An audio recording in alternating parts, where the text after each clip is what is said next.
આ મેં જેવી વાત કરી હાલ બરોબર, એટલે અહીંથી બધા નીકળશો ને, અહીંથી બધા નીકળશો એટલે આપણા વડીલો કે ગમે તે એ એમ જ કહેવાના છે કે આ તો આપણી જે આપણા રિવાજો છે એ તો આપણા ઠેઠના રિવાજો છે, પેઢીના રિવાજો છે, અને ઠેઠથી હેડી આવ્યા છે અને હેડ છે બરોબર. તો મારે ખાલી એ બધાને ખાલી એટલું કહેવું છે કે આપણી પેઢી પકડીને આપણે હેડતા હોય તો અત્યારે જે આપણે મોટિયાળા બધા અલગ અલગ ધંધા કરતા છે ને બધા, તમે શું કરો છો? કારીગર. તમે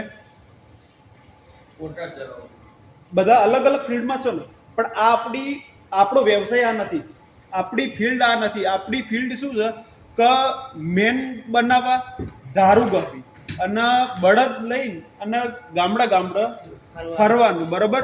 તો મારા ખાલી લોકોને એટલું કહેવું છે કે જો તમે કુરિવાજો પ્રત્યે જો તમે અપડેટ ના રહેતા હો, આગળ ના વધતા હો, તો તમે તમારા છોકરાઓના અલગ ફિલ્ડમાં અલગ ધંધામાં ના નાખો. તમે તમારા રિવાજો પ્રમાણે જ હેડાડો કે ગાડા લઈને હેડાડો કે મેન ગસાવરાવો કે ચમ.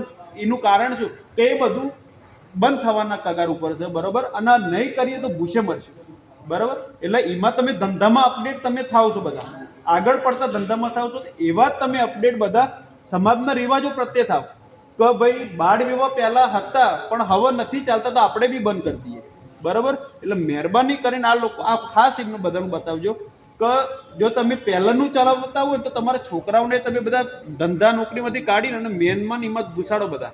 એટલે આપણી જૂની પેઢી આપણી બદલાય નહીં બરાબર. અને સુધારો માગતા હોય તો મહેરબાની કરી સુધારજો, ને કે સુધારતા હું ના આવડે બરાબર.